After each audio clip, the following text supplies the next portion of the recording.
يا أيها الذين آمنوا إن تنصروا الله ينصركم ويثبت أقدامكم والذين كفروا فتعسا لهم وأضل أعمالهم ذلك بأنهم كرهوا ما أنزل الله فأحبط أعمالهم أفلم يسيروا في الأرض فينظروا كيف كان عاقبة الذين من قبلهم دمر الله عليهم وللكافرين أمثالها ذلك بأن الله مولى الذين آمنوا وأن الكافرين لا مولى لهم إن الله يدخل الذين آمنوا وعملوا الصالحات جنات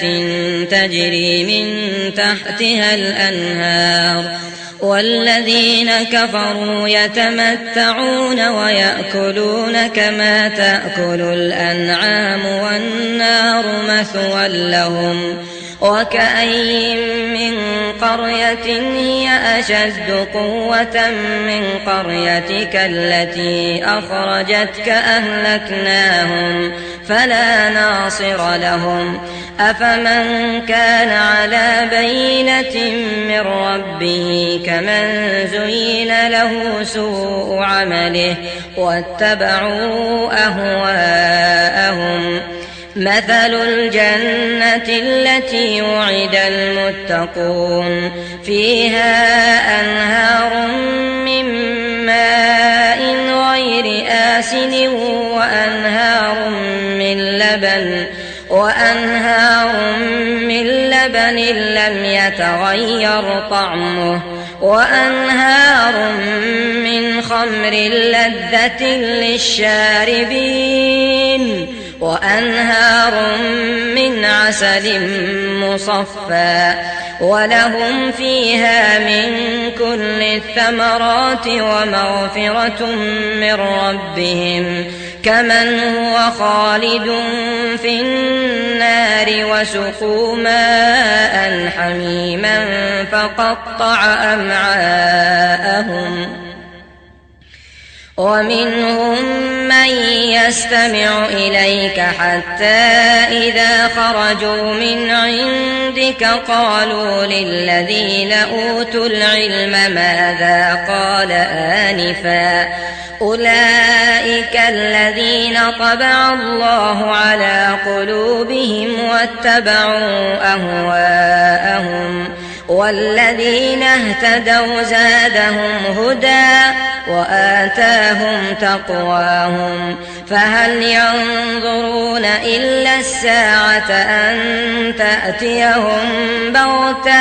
فقد جاء أشراطها فأنى لهم إذا جاءتهم ذكراهم فاعلم أنه لا إله إلا الله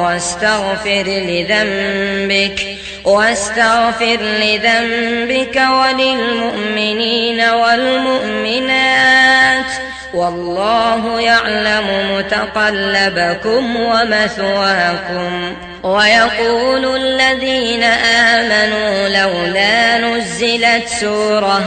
فإذا أنزلت سورة محكمة وذكر فيها القتال رأيت الذين في قلوبهم مرض ينظرون إليك نظر المغشي عليه من الموت فأولى لهم طاعة وقول معروف فإذا عزم الأمر فلو صدقوا الله لكان خيرا لهم فهل عسيتم إن توليتم أن تفسدوا في الأرض وتقطعوا أرحامكم أولئك الذين لعنهم الله فأصمهم وأعمى أبصارهم أفلا يتدبرون القرآن أم على قلوب أقفالها إن الذين ارتدوا على أدبارهم من بعد ما تبين لهم الهدى الشيطان سول لهم وأملى لهم ذلك بأنهم قالوا للذين كرهوا ما نزل الله سنطيعكم في بعض الأمر والله يعلم إسرارهم فكيف إذا توفتهم